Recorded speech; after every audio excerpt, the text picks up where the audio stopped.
Só lembrem-se, por favor, vamos tentar avançar, porque senão vamos terminar. Por favor. Foto, rápido y avanzamos. Doctores, antes de apagar esto, así como dijimos en el agua, ¿qué hay que recordar de allá? ¿Qué hay que lembrar del sistema disperso?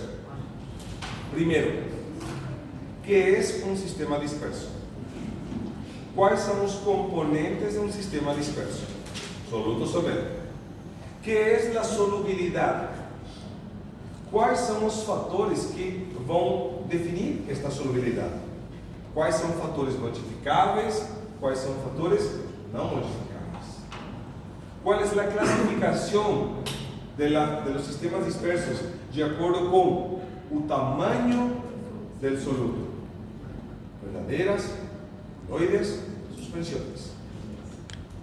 ¿Cuál sería una otra clasificación de acuerdo a la proporción soluto-solvente ou a capacidade do solvente de dissolver ainda? Insaturado, saturado, sobresaturado. Tendo em consideração a primeira classificação, qual dos três é o que nós temos no corpo? Ou qual não temos? Verdadeiras não temos. Qual é que predomina? Coloides. E qual seria um exemplo claro de suspensões? Sangue. Sangue é que, doutores, quando a gente fala sangue, não tem como falar sangue incompleto, senão já não é sangue. É plasma sim, porque plasma de novo cai em coloides. Mas se falamos de sangue, eu não posso separar do tipo, se na prova estiver escrito qual é aproximadamente a viscosidade da sangue, ou que tipo de solução é a sangue, é sangue, é completo, eu não posso dizer, mas é a parte sólida ou a parte líquida? Sangue não pode ser sangue sem os dois. Sangue é completo, sangue é tudo. Sabia? Assim como, por exemplo, doutores, o que já falamos de novo hoje. Saliva, que tipo vai ser? Coloide. Lágrima, coloide. Bilis, jugos pancreáticos, coloides. Jugos estomacales, coloides. Doutores, semen, leite materna, todo eso. La leche, en todo caso, la única diferencia que en el caso de la leche materna es que ella, así como la leche de vaca también, una hora ella aglutina.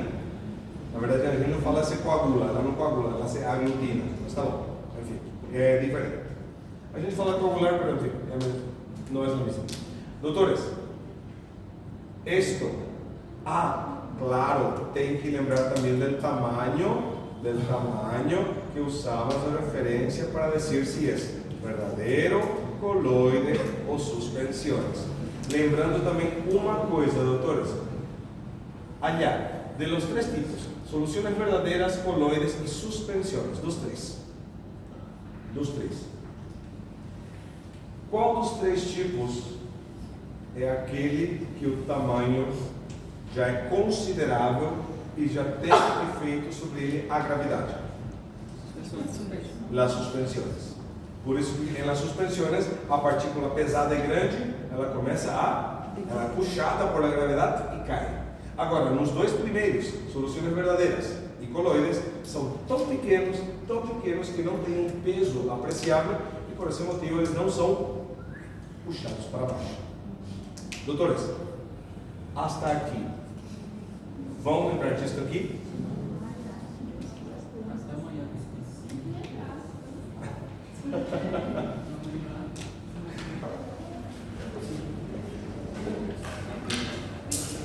pH. Doutores, primeiramente, falando de pH,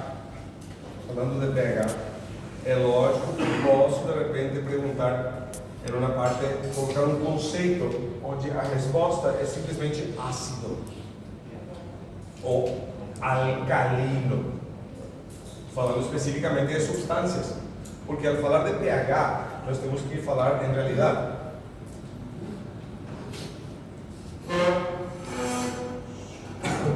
Cuando hablamos de pH, en realidad lo que estamos hablando es de equilibrio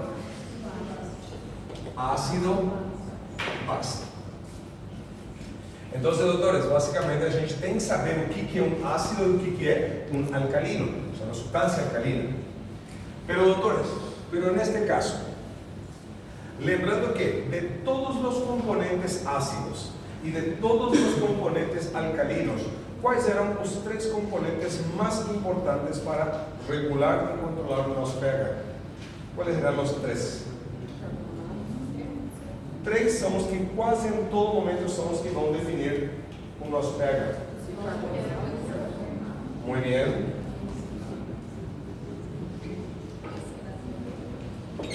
Bicarbonato, CO2, íon hidrogênio. Então, doutores, não se esqueçam que estes são os 3 principais componentes que têm que estar em concentrações adequadas. Todos eles têm que se manter em um certo nível. Quando qualquer um deles se altera, com certeza o pH vai perder esse equilíbrio e o nosso pH eventualmente vai subir ou eventualmente vai descer. Sempre lembrando, doutores, que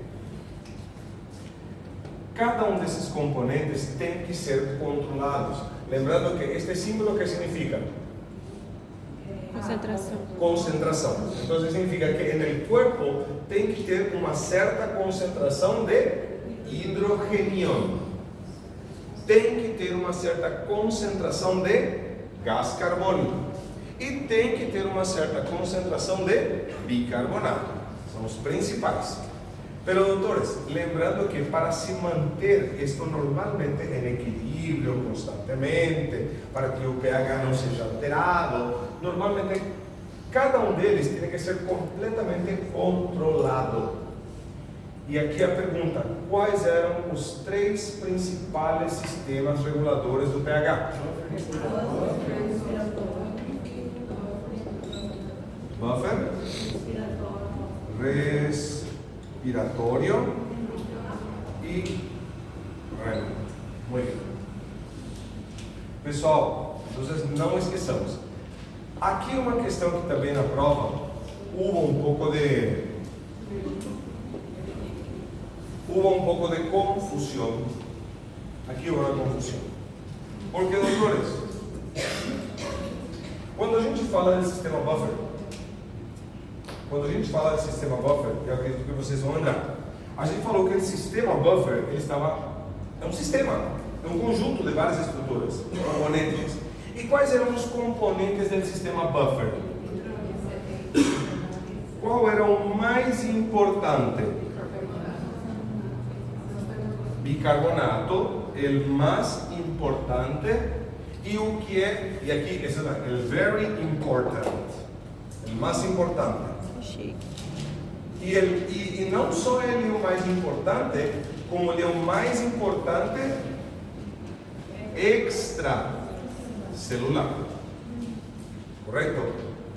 Porém, também existem, como a gente já falou, existe também fosfato, carbonato, sulfato, permanganato, enfim, tem um monte de componentes. Só que também existem as proteínas. Todos esses aqui têm carga elétrica negativa. Miren, negativo, negativo, negativo, negativo, negativo. E lembrando uma coisa, a gente falou que neste sistema, quem era o mais importante? O bicarbonato. E era o mais importante onde? No meio? Porém, todo o resto é mais importante intracelular. Intracelular. Aqui a questão que muita gente não interpretou. Quando eu digo sistema buffer ou buffer, aqui tem duas coisas. O que está escrito aqui? E o que é isso aqui? Bicarbonato. Bicarbonato. A questão é o seguinte, doutores. O bicarbonato é um dos componentes que tem que manter a sua concentração equilibrada em todo momento. O que significa que ele é fundamental para o equilíbrio ácido-base, que é o que vai definir o nosso pH. Até aí, beleza. Só que ele também é um dos componentes do sistema buffer. Então, deixando bem claro, bicarbonato tem que se manter em concentração para que o pH se mantenha. Mas ele também é um componente do sistema. E para que serve o sistema buffer? Para controlar... Não, pH sim, mas especificamente o que? Hidrogênio.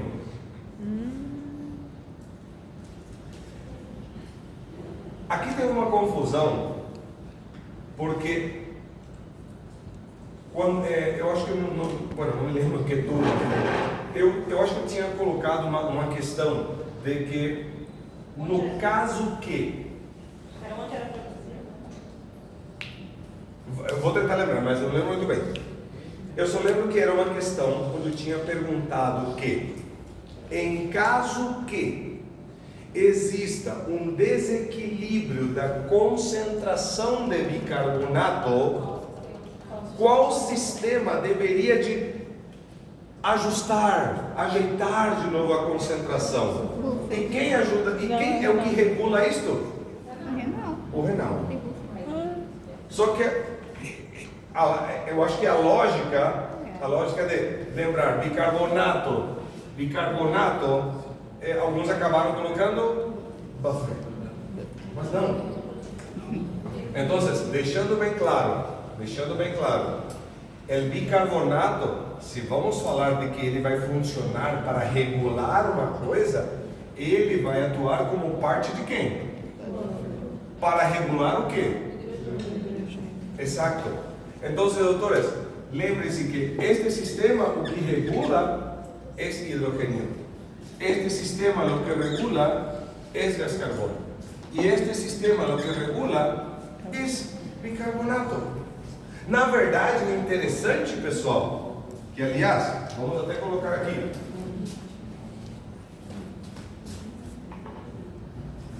Por que o sistema renal era tão bom para controlar o pH? Para voltar de novo ao normal. Porque ele consegue ajustar o quê?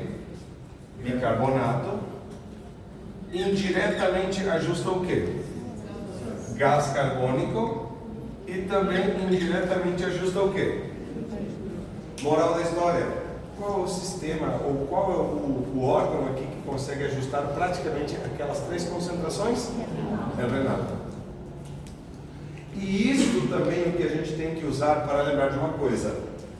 Estes dois sistemas, esses dois, são aqueles que a gente chama de amortiguadores.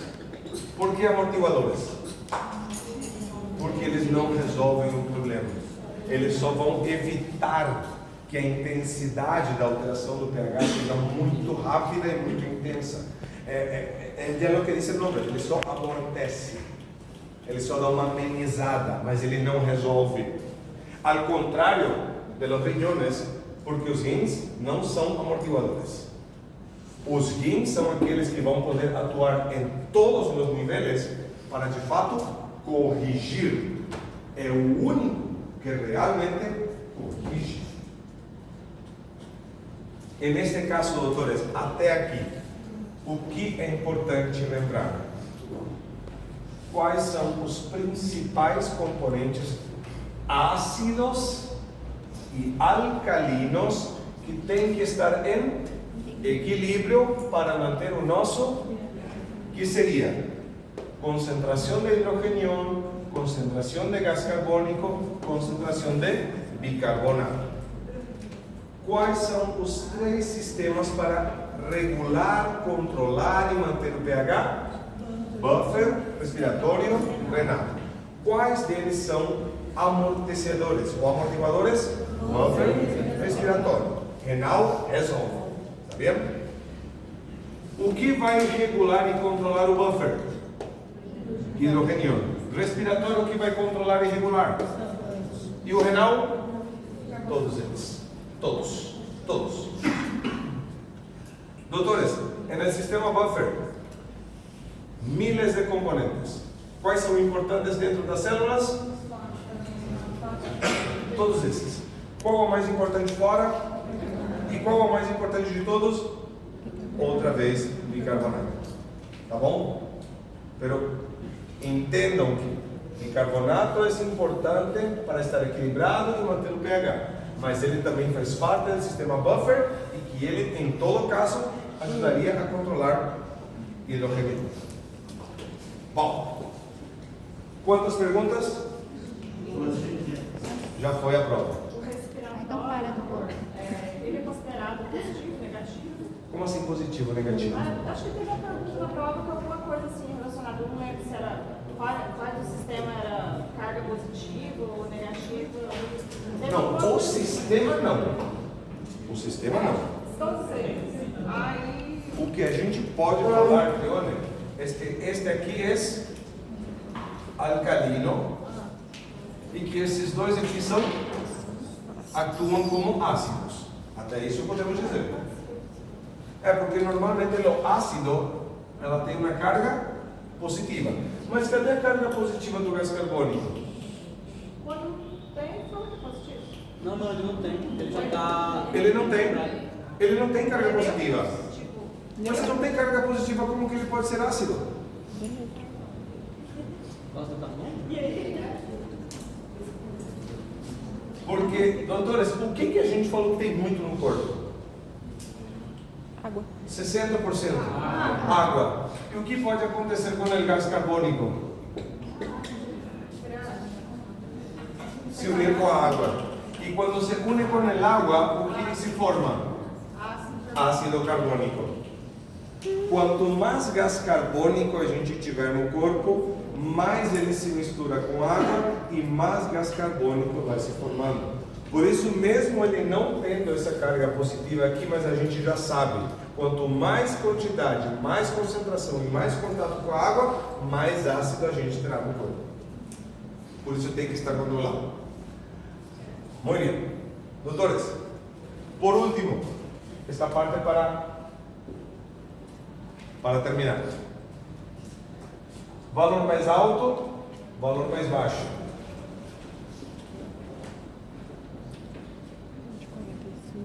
Em uma escala de pH, 7.35, 7.45, é pH normal.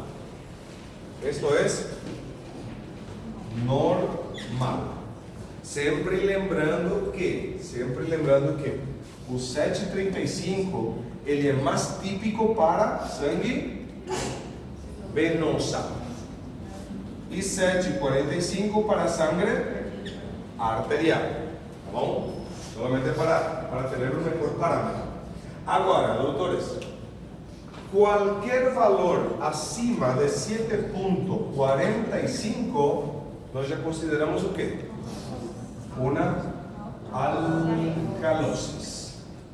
E qualquer valor abaixo de 7,35, uma acidose. Uma acidose.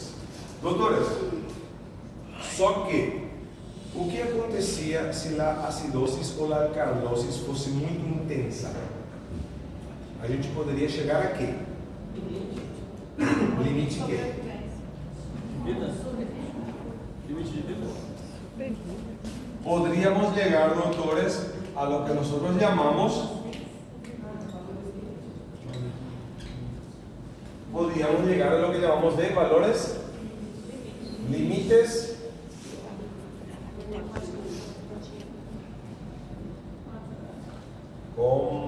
compatibles con la vida. La cuestión es, ¿cuánto eran esos valores? Aproximadamente, doutores, 8,0, 6,0. Sim. Só que, doutores, uma coisa, lembrando, esta incompatibilidade não significa também que chegou a esse valor e morreu. Não. Significa que esse valor, se chegou, se não for corrigido ao longo de algumas horas, de um certo tempo, que varia de paciente para paciente, ele vai morrer. Mas não é tipo, chegou no 8 morreu. Não, é também assim. Tá bom? Está claro esto, doutores, hasta aqui? Dentro desse 8 e o 6, ele ainda é compatível. Acima seria incompatível. Na verdade, a partir daqui já é incompatível. Só que o que acontece, pessoal, é só que nem eu falei, não vai morrer na hora. Nesse segundo, nesse momento, não. Vocês vão ver muito paciente grave com esse nível de pH. Várias vezes vão ver. Está compreendendo? Pode ter Exato. sequela. Pode ter uma sequela depois também. Não necessariamente. Não necessariamente. Não, às vezes recupera bem. Recupera bem. É diferente de um ACD, é diferente de um infarto. Este é diferente. Pero, doutores, miren, aquí se puede preguntar valores normales. ¿Qué es una alcalosis? ¿Qué es una acidosis? Un valor límite, una alcalosis límite incompatible ya con la vida. Una acidosis incompatible con la vida. O sea, hay muchas cosas que aquí también se puede preguntar. Por eso, doctores, esto que está aquí, y claro, importantísimo. Doctores, ¿cuánto tiempo demora el sistema buffer para poder se ativar? Inmediato. Respiratorio. Minutos. Renal. Até às vezes um pouquinho mais. Em alguns casos a gente chegou a ver de quase 30 horas. Agora, a pergunta: quanto tempo o sistema buffer vai estar funcionando? Porque uma coisa é diferente perguntar em quanto tempo ele se ativa. Outra coisa é quanto tempo ele dura funcionando. Vocês já falaram que acabaram de falar. Ele se ativa imediato. A pergunta é quanto tempo ele vai funcionar? Aproximadamente minutos. Pessoal, quanto tempo vai funcionar o sistema respiratório? Algumas horas. Aproximadamente. E em teoria, quanto tempo vai funcionar o sistema renal para corrigir tudo? E manter corrigido? Em teoria, indeterminado. Em teoria, todo o tempo que for necessário, mas não é assim. Porque chega uma hora que fatiga. E aí solamente hemodiálise. Bom, pessoal, ok. Pessoal, vamos que vamos. Senão vamos sair daqui 9 horas. Aqui entra a dor de cabeça. Pessoal, difusão simples, difusão facilitada, transporte ativo e osmosis.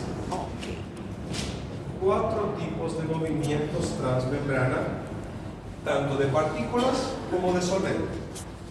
Lembrando, pessoal, uma coisa: osmosis é o movimento de solvente, ou seja, de água, desde um meio hipotônico a hipertônico. E normalmente atraviesa a membrana através de umas proteínas chamadas aquaporinas. Bom? Difusão simples é a passagem de partículas, não de solvente, não de água, desde um meio de maior concentração a uno de menor concentração. A difusão facilitada, mesma coisa. Só que qual vai ser a diferença de uma difusão simples e de uma facilitada? Proteínas. Usa proteínas, né? Canais por As duas vão mobilizar partículas de um lado da membrana onde tem mais para onde tem menos. Só que qual vai ser a diferença? O simples vai atravessar diretamente entre os fosfolípidos, abre um espaço e vai entrando. Ninguém regula, ninguém controla, vai entrando. Agora, se é difusão facilitada, se necessita canais facilitadores, ou canais proteicos, transmembranas, como queiram dizer. Só que, doutores, e até a gente falou isso na sala de aula, mas por que existe essa diferença?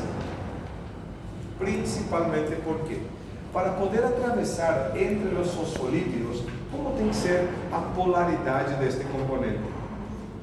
Para atravessar entre fosfolípidos, entre lipídios, tem que ser apolar. Para atravessar adentro de canales, ela tem que ser polar, ou positiva ou negativa, não interessa. Então, a polaridade é uma delas. Segundo, o tamanho. Para atravessar entre fosfolipídios, tem que ser pequeno. Salud. Para atravessar dentro de canales, um pouco maior. E logicamente, doutores, para atravessar entre os fosfolipídios, ele tem que ser lipossolúvel. Enquanto que, para entrar no canal proteico, tem que ser hidrossolúvel. Por isso, doutores, essas diferenças, lembrem-se, por favor. Diferença de difusão simples, difusão facilitada, osmosis. E por último, doutores, como era chamado o processo onde partículas vão de um meio de menor concentração para um de maior concentração? Transporte ativo, que pode ser primário ou secundário. Não se esqueçam disso. Lembrando que o transporte ativo primário é aquele que de fato usa o quê? Um exemplo é a bomba de sódio e potássio, que usa o quê? ATP. As bombas já secundárias podem não necessitar de ATP. Lembre-se disso. Doutores, por que era importante tudo isso? Para poder falar de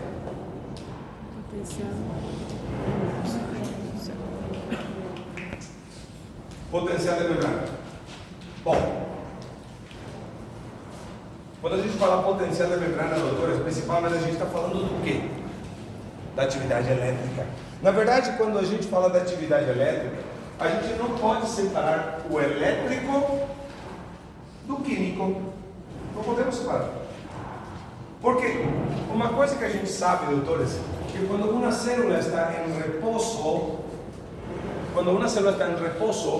normalmente, qual é a voltagem interna de uma célula? Negativa, correto? Mas para que esta célula fique positiva, aliás, se esta célula é excitável, ela está negativa. Primeiramente, por que ela está negativa? Primeira coisa, o porquê. Miren un poco interesante lo que dice la compañera. En repouso, uma célula vai ser internamente negativa, principalmente por quê? Porque o predomínio de carga elétrica que vai ter dentro vai ser de partículas elétricamente negativas, o que de fato é corretíssimo. Porque dentro há aniões. E o interessante é que são não difusíveis. O que significa não difusíveis? Que não saem da célula. Principalmente, doutores, porque aqui nas proteínas, o citoesqueleto é para dentro ou para fora? Para dentro. Doutores, a grande maioria das proteínas de uma célula estão para dentro. E doutores, o que a gente tinha colocado aqui como última palavra e colocamos um negativo aqui? Proteínas. Doutores, nossas proteínas, elas têm carga elétrica negativa. E elas não podem sair, porque imaginem, doutores, o que acontecer se uma célula perder todas as proteínas do citoesqueleto? O que vai acontecer com ela? Perde a estrutura, formato, conexão, comunicação, perde tudo. Ou seja, não pode perder. São aniões não difusíveis. Estão ali. Querendo ou não, doutores, a bomba de sódio ou potássio, o que ela está fazendo em todo momento?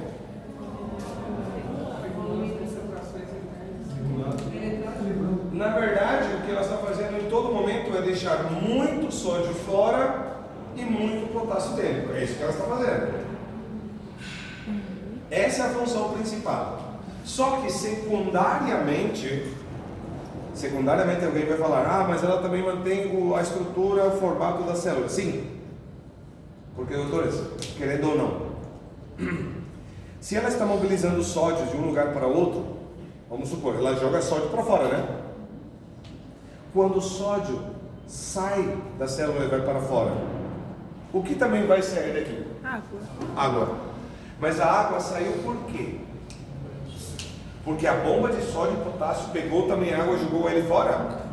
Não, na verdade a água estava dentro. Quando ele percebeu que o sódio foi para fora, tá, mas eu vou seguir ele. A Ana Maria vai para sódio. Exato. Na verdade ela é Maria, vai com sódio. Pero, doutores, mas isso é a função da bomba? Não, isso é secundário, isso é característica química entre água e sódio. Entendem?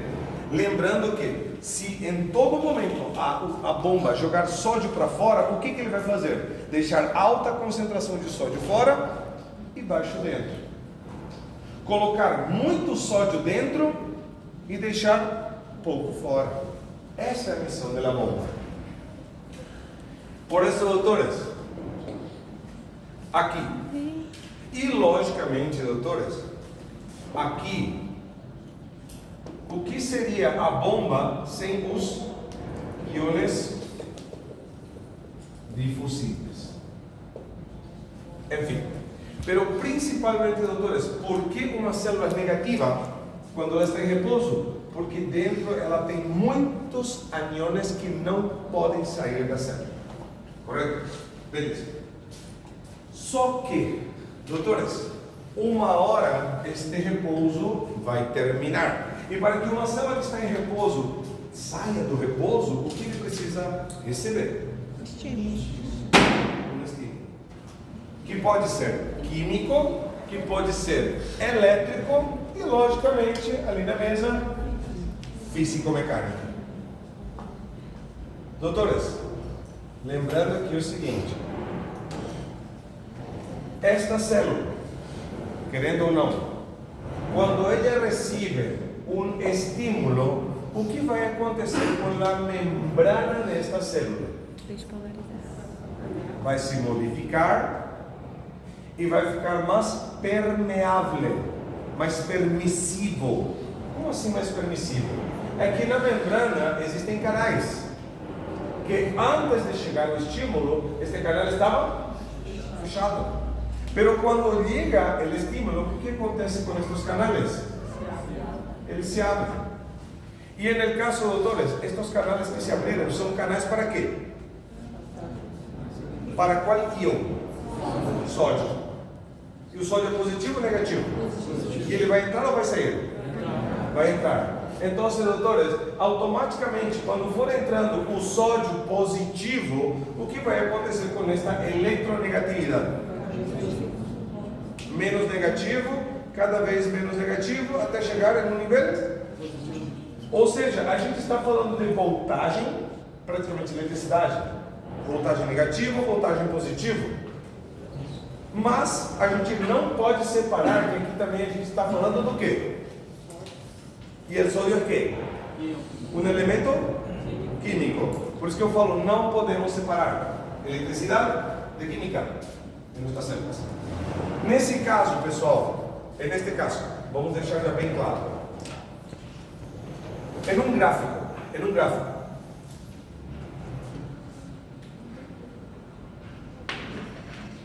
não chegou nenhum estímulo, está tudo fechado, a célula está negativa. Em um gráfico de atividade elétrica, se nunca for chegando estímulo, o que vai acontecer com a atividade elétrica?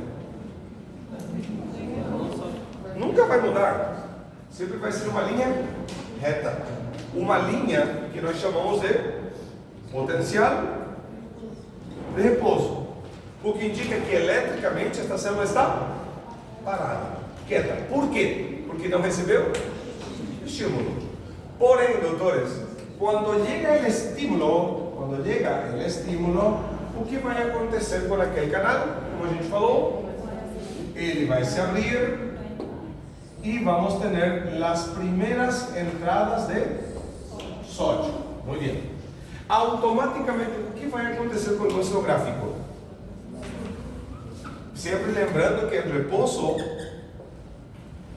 ela vai ter sempre uma atividade elétrica negativa. Toda vez que entra um pouquinho de sódio, isso aqui já vai começar a subir. Só que, doutores, a pergunta que eu também já fiz várias vezes. Doutores, como se chama toda vez quando neste gráfico a gente tem um ascenso de voltagem? Este pequeno ascenso, como chama isso? Despolarização. A grande pergunta, esta pequena despolarização que existe, que até agora existiu, ele já vai gerar uma ativação completa da célula? Não. Por quê? Chegar no umbral.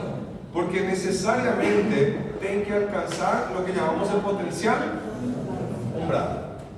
Si se alcanza el potencial umbral, a partir daí, sim, teremos a ativação verdadeira de uma célula.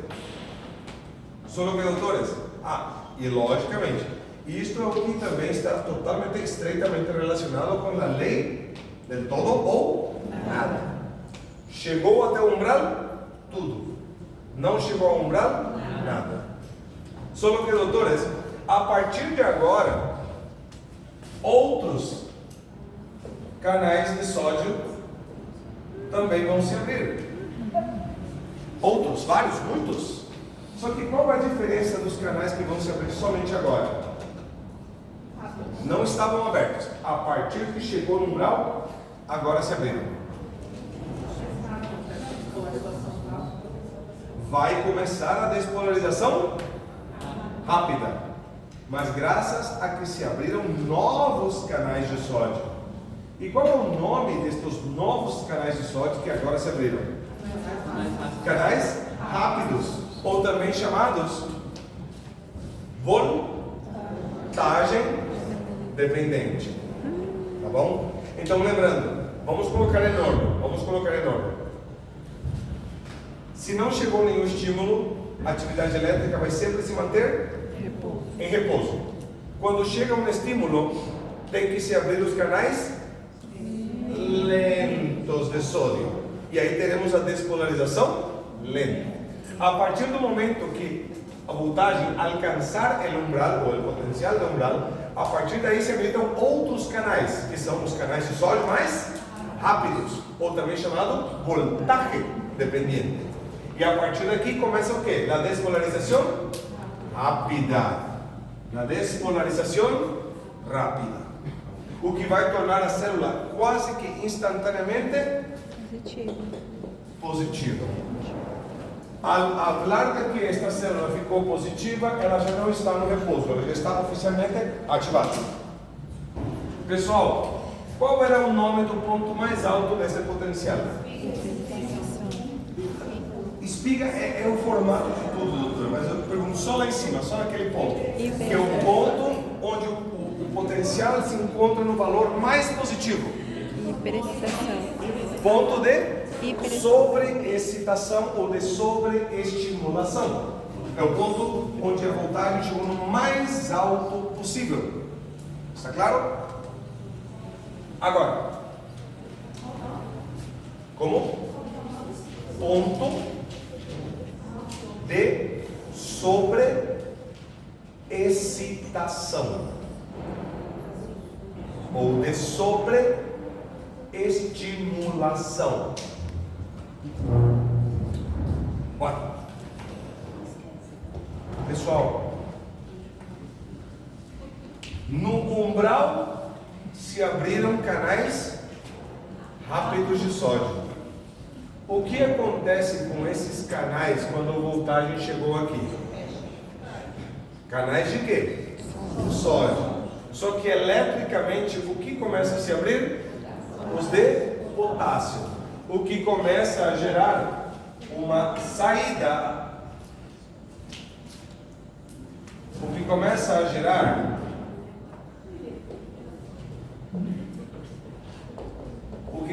gerar o quê? A saída de potássio. Moral da história: esta célula que ficou completamente positiva, agora ela está começando a perder o quê? um componente químico chamado potássio, beleza. Mas finalmente, o que ele está perdendo com isto? Carga positiva. Então, de novo, essa positividade, o que está acontecendo de novo? E aí está. Toda deflexão que vai para baixo é chamada de repolarização. Aqui, doutores, então, já vai começar a acontecer o quê? A repolarização. Pessoal, a repolarização, pelo geral, ela vai ser principalmente dada pela saída intensa de potássio da célula. Só que, doutores, normalmente a gente percebe que a repolarização, ela também tem uma parte inicial e depois já tem uma caída brusca, que já é uma repolarização rápida, intensa, tardia. O problema, doutores, com tudo isto, a célula ganhou muito sódio dentro e perdeu muito potássio que está para fora, o que não é bom. Por isso, doutores, a partir quando o voltaje quase já alcança o umbral, quando já está em repolarização tardia, quem começa a funcionar para deixar de novo tudo no lugar? A bomba de sódio e potássio.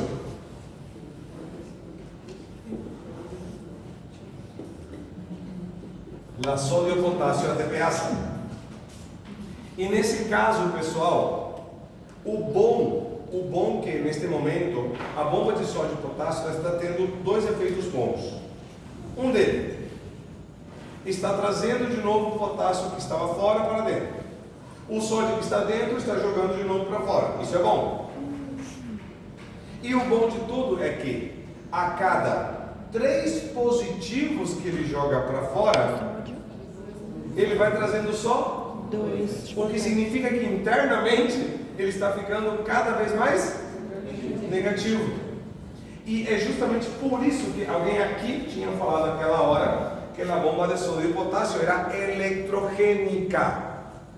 Como assim eletrogênica? Que ela gera eletricidade elétrica? Sim. Mas ela gera que tipo de atividade elétrica? Negativa. Ela ajuda mais ainda a célula na repolarização. Só que somando essa atividade elétrica negativa da bomba e também a saída intensa do potássio, acaba se gerando o quê?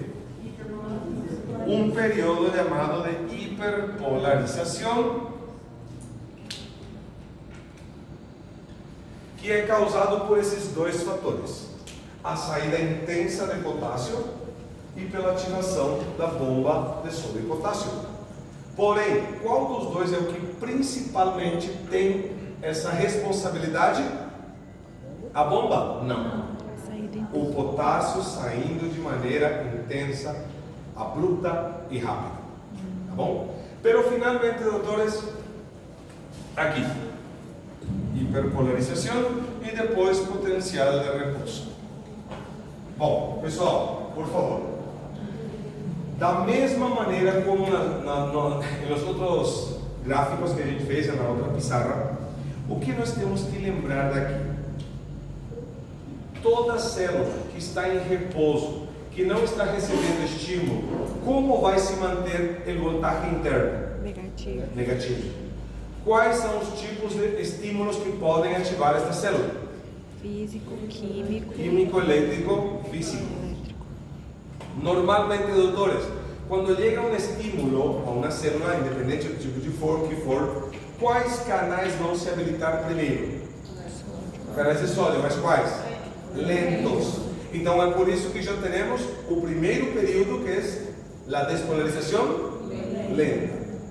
Se alcançar o potencial do umbral, a partir daí o que vai se habilitar? Os canais rápidos de sódio, ou voltaje dependente. A partir daí, qual período vai começar? Despolarização rápida, que vai terminar onde? Onde termina a despolarização rápida? No ponto de sobreexcitação, onde os canais rápidos de sódio, mas começa a abrir o quê? Os canais de potássio, começando a que primeiramente é inicial, mas vai passando o tempo e já vão abrindo mais canais de potássio. Potássio começa a sair e a célula vai perdendo o quê? E miram, doutores, a célula ao perder potássio, o que ela está perdendo eletricamente? Carga positiva. Aí também, eu me lembro que teve uma questão também que alguém falou sobre isso. O que está se perdendo? Carga positiva. Está se perdendo carga positiva. E a célula, por isso então, vai ficando cada vez mais negativa.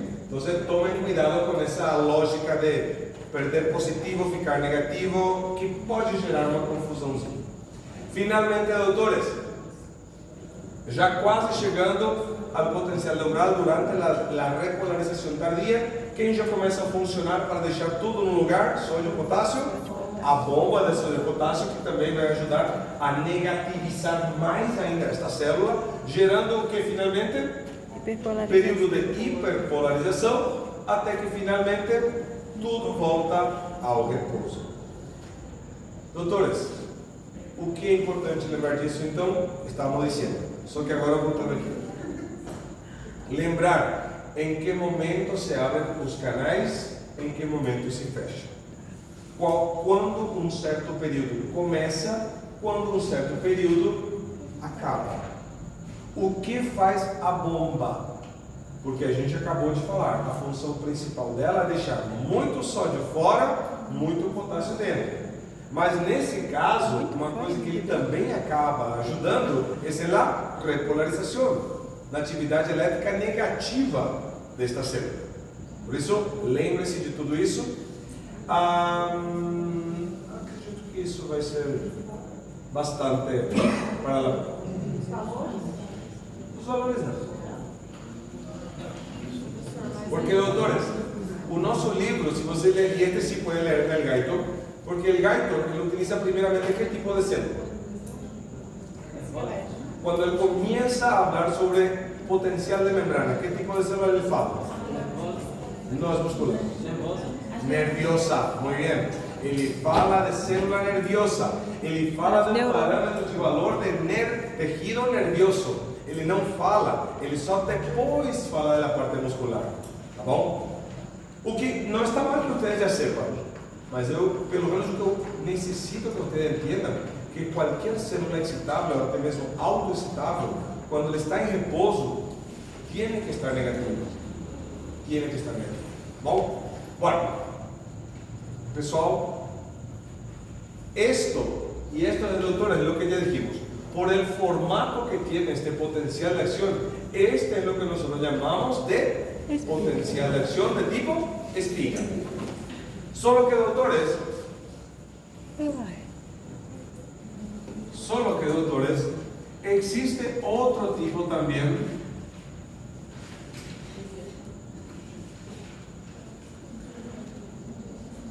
existe este otro. ¿Ese qué tipo de potencial es? De meseta. Doutores, o repouso é igual? Basicamente é. O tipo de estímulo que vai ativar, aliás, doutores, que tipo de células utilizam este tipo de potencial? Cardíaco. Nódulo sinusal, aurículo, nódulo AV, Purkinje. Certeza? Não.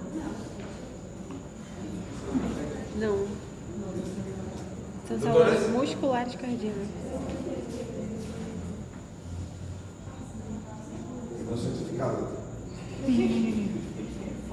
Foca no certificado. Haga bien. Doutores, este tipo de potencial de acción es de nódulos. Não. Este tipo de potencial no es de los nódulos. Los nódulos tienen potencial de acción de tipo espiga, sobe y desce. Entonces, ¿qué parte del corazón que usa este potencial? O sea, los músculo cardíaco. Tanto los pectíneos auriculares como los pilares ventriculares. Moral da história, doutores, não se olviden, este tipo de potencial es de músculo cardíaco, no de nódulos. Y esto cayó en la prueba de algunos grupos. Esto cayó. Por eso, doutores, no se confundan con eso. No se confundan. Ok. Avanzando un poco más, doutores. Avanzando un poco más. ¿Qué es lo que muda entonces básicamente aquí?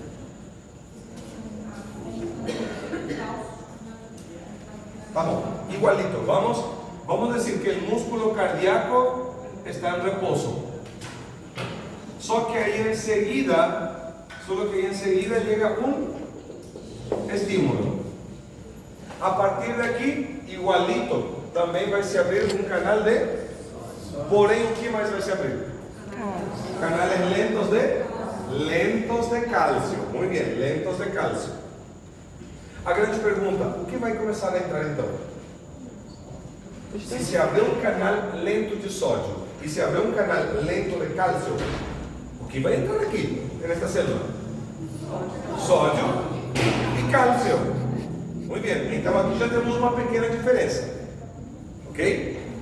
Só que, doutores, a entrada desses dois iones vão fazer com que o voltaje comece a aumentar. A partir de que chega ao potencial de umbral, o que vai acontecer? O que se abre? Mais canais de sódio. Canales rápidos de... E os rápidos de... Não. Doutores, não existe aqui canales rápidos em nenhum momento, é só canal lento. E olhem que legal seria para um verdadeiro falso, verdade? Se abre canal rápido de sodio, canal rápido de calcio, todo el mundo. Não. Verdadero. Aquí no hay en ningún momento canal rápido de calcio, en ningún momento. Todo es canal lento. Solo que, doutores, qual é a situação de um canal lento? Que el canal lento, ele vai permitir uma entrada lenta del potasio, del calcio, disculpe. O que significa que el calcio ele vai entrando e pouco a pouco ele vai ir aumentando, pouco a pouco. ¿Se entiende? Bueno, aquí la cuestión es la siguiente. Comienza a entrar sodio, juntamente con quién? Juntamente con el calcio. Enseguida se va a habilitar el canal rápido de sodio y esta célula va a ficar bien positiva. En cuanto a eso, el calcio va entrando. Cuando llega aquí encima, ¿qué acontece con los canales de sodio? Fecham. ¿Y o que abre? Potássio. De potasio. O que significa que el potasio comienza a salir. O que acontece con la voltaje? Começa a cair. Só que quando ele começa a cair, quem já começa a chegar num pico mais ou menos legal? El calcio. A partir desse momento, quem está saindo e jogando a voltagem para baixo? Potássio. Potássio. Mas quem está entrando lentamente e segurando um pouquinho a voltagem? El cálcio. Então aqui é onde temos que ter em conta. Aqui nós vamos ter saída de potássio, mas quem vai segurar um pouquinho a entrada de cálcio. Mas lembrando, através de canales lentos. Só que uma hora o cálcio fecha e já não entra mais. O que já não tem mais nada para segurar a saída de quem? E a partir daqui, o que começa a acontecer violentamente? Saída de potássio. La saída del potasio tan rápido que el voltaje literalmente despenca. Só que uma situação que acontece aqui, doutores, é o fato de que, como se tem uma meseta e em todo momento o potássio esteve saindo, a diferença de concentração foi caindo. Depois que o cálcio deixa de entrar, o potássio continua saindo, mas ele já não sai com tanta força. E doutores, a gente tinha falado agora há pouco, quem gerava a hiperpolarização? Potássio. Duas coisas, a saída intensa de cálcio e a bomba. A bomba, la sodio, potássio, ATP, ASA, de novo está funcionando aqui. Mas por que agora não tem uma hiperpolarização tão intensa? Porque o potássio não está saindo mais tão rápido e violento. Porque ela já foi perdendo aos poucos, ela já foi saindo, em nenhum momento ela deixou de sair. Então a concentração ia caindo mesmo. Por isso que eu afirmo com certeza, qual é o maior responsável pela formação do período de hiperpolarização em um potencial de ação de tipo espiga? A saída intensa, rápida de potássio. Porque aqui nós temos a bomba também funcionando. Mas vamos ter a hiperpolarização aqui? Praticamente não. Existe pequeno, existe, mas não é apreciado. Tá bom? Finalmente, doutores, como vocês viram, aqui a maior diferença é o fato da entrada de cálcio através de canais lentos e que no período de meseta eles vão segurar um pouquinho a voltagem para alongar esse tempo de positividade. E querendo ou não, doutores, a gente não falou que isso aqui acontece em que tipo de célula?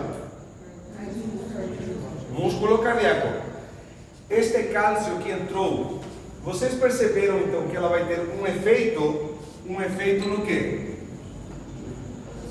Na positividade da célula, correto? Então vai ter um efeito elétrico. Mas querendo ou não, este cálcio, ele não vai poder também ser utilizado para unir-se com a troponina C, para liberar o sítio ativo, para a união do ponte cruzado. Moral da história, o cálcio aqui ele tem dupla função, tanto elétrico como na mecânica contrátil. Está claro, doutores? Uau. Tem uma questão de fisiologia, eu acho que falava que na meseta, a abertura dos canais de cálcio dentro acontecer na meseta. Pelo isso que eu estou falando aí, a abertura começa lá embaixo. Lá. Já começa lá embaixo, doutor. Só que, por que tem que começar tão cedo e só tem efeito lá em cima? Doutor, o senhor tem uma piscina lá em casa? Não? Lá na sua casa tem? Beleza. Esvazia. Esvazia por completo. Coloca uma mangueira para encher a piscina de, não sei, 30 mil litros. Você colocou a mangueira, agora abriu a torneira, você já se joga de cabeça? Por quê? A mesma coisa, doutor, tem que dar um tempo para que a quantidade de cálcio que vai entrando seja de uma quantidade interessante para dar uma certa positividade. Então está errada a resposta. Na meseta não se abre o canal de cálcio. Não. Se abre embaixo, se ativa. Exato. Já se abrem. É que, doutor, acontece uma coisa. Acontece que não todos os canais se abrem ao mesmo tempo. Primeiro abre um, depois abre outro, depois abre outro, e vai se abrindo, e cada vez mais, e vai se abrindo cada vez mais. Não são todos assim, não é como comportas de Itaipu, que de repente abre tudo de uma vez. Não, se bem que até Itaipu também tem umas comportas que se abrem por parte. Mas o de sódio e o de cálcio, os lenços abrem. Doutores, nenhum canal se abre todos de uma vez. Primeiro o de sódio. Todos vão se abrindo em sequência. E ali também tem um canal rápido de sódio depois do melhor. Aqui sim. A partir daqui já não tem mais de sódio. Já não tem. Doutores, moral da história, e o que temos que lembrar disso aqui? Graças a Deus. Graças. Opa.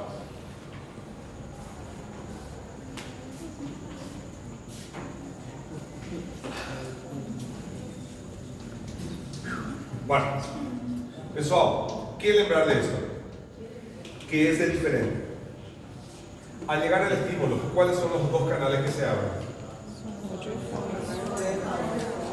Lento de sodio, lento de calcio. Al llegar al punto del potencial umbral, ¿qué más canales se abren? ¿Canales rápidos de calcio? No. Aquí no hay canal rápido de calcio. Finalmente, llega hasta el punto de sobreexcitación. ¿Qué canales se cierran? Rápidos de sodio y los lentos también ya cierran. ¿Qué canales ya se abren? Los canales de potasio. Que cuando el calcio llega a un cierto voltaje, o que acontece de novo com esses canais de saída de potássio? Alguns de novo se tornam a fechar. Todos? Não todos. Porque se fechasse tudo de potássio e nenhum potássio estivesse saindo e só o cálcio continuasse entrando, o que aconteceria com a positividade? Aumentaria. E isso acontece? Não. A meseta, na verdade, como vocês podem ver, ele continua aqui. Ele continua caindo, só que ele vai caindo lentamente. O que significa que tem alguém que continua entrando positivo e algum positivo que continua saindo. E quem é o que está entrando por canais lentos?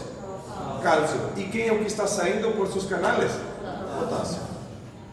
Por isso acontece na meseta. O problema é, por que termina a meseta? Porque fecha o canal de cálcio. Porque fecham os canais lentos de...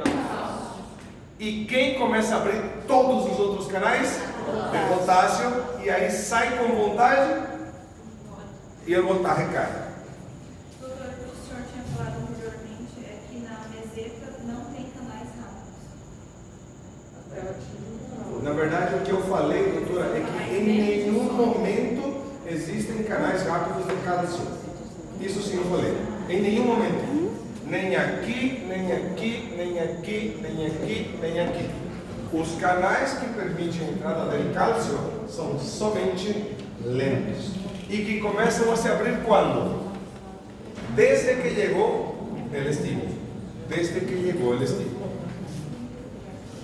Pessoal, puedo perguntar quais íons estão entrando na célula durante a despolarização inicial ou lenta. Puedo perguntar quais canales se tienen que abrir para iniciar a despolarização rápida. Quais são os íons que estão se mobilizando durante a meseta?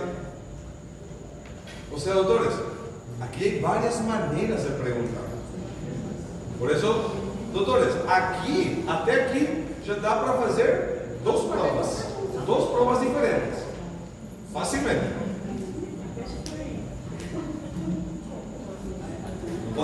Temos que avançar um pouco mais. Bueno, doutores, isto com certeza vai cair. Algo disso vai cair em todas as provas. Em todas. Bueno, pessoal, agora já veo que estão um pouco mais pálidos, já veo que estão um pouco mais callados. Pero bueno, vamos que vamos.